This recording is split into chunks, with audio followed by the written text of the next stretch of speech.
А възрастни хора идват ли при вас? Да. Имаме и така наречените интензивни курсове за възрастни.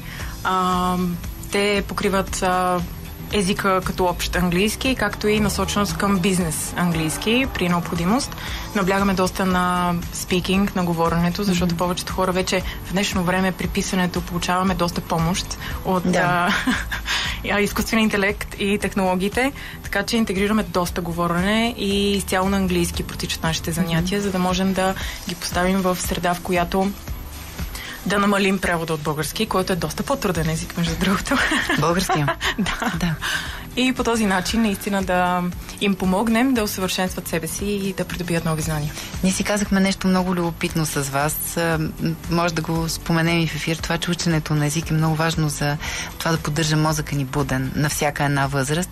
И аз познавам хора, които са включително и баби, дядовци на по 60-70 години, които учат дали в къщи с речници, дали с...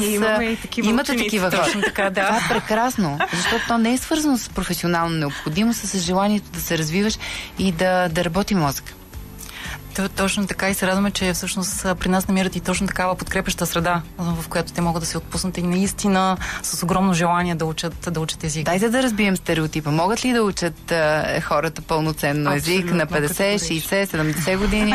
Абсолютно категорично, поне опита ни това показва. Точно така, да. Страхотно. Ние си мислим, че започвате нова учебна година, но всъщност за вас лятото също е един много интензивен период. Да. Какво ви се случваше лятото? Септември е много специален месец за вас също така.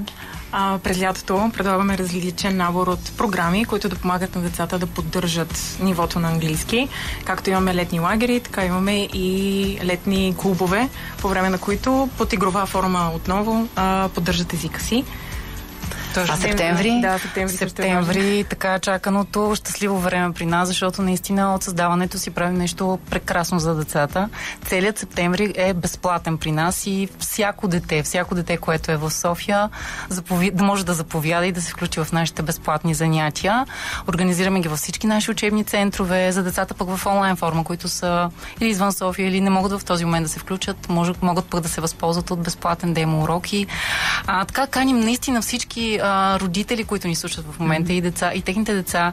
Елате, заповядайте, доведете ги, защото уводните ни занятия, тяхната роля е така децата да се отпуснат и да превключат от летния режим, който е с много игри, с много забавления и много плавно вече да могат да се настроят за новата учебна година.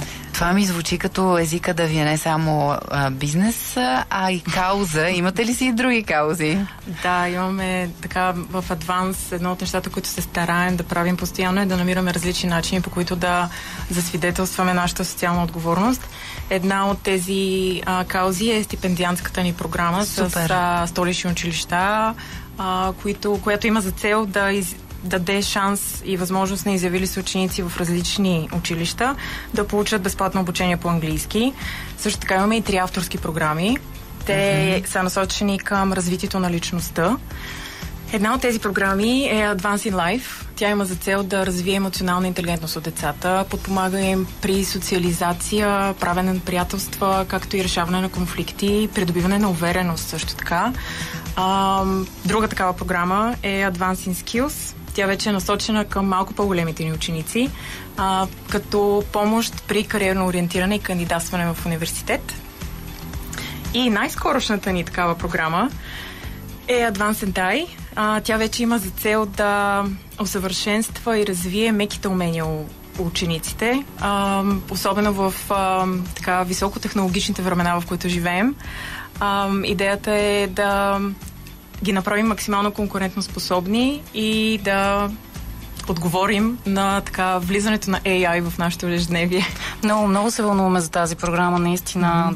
Конкретно Advance е последната ни програма, която създадохме с целия академичен екип и наистина тя е в отговор на времето, в което живеем, като фокуса на тази програма е именно да развием интелекта от децата, за да могат те да се справят и да се адаптират много лесно в света, в който така или иначе им казва да бъдат изключително дигитални. А това, което ние смятаме и като кауза и като наша мисия, че интелекта ще е водещото напред. Така се надяваме. Естественият интелект интелект пред изкуствения интелект. И по отношение на изучаването на езици, много хора смятат, че всъщност AI много помага. Истината е, че много помага. Но човек не трябва да прехвърля всички възможности на машината да свърши неговата работа, защото в един момент ще се окаже, че машината наистина е гърди пред нас и така. Много ви благодаря. Много беше интересен за мен този разговор. За вас, надявам се, радиодебюта ви беше щастлив. И какво да си пожелаем? Успешна учебна година?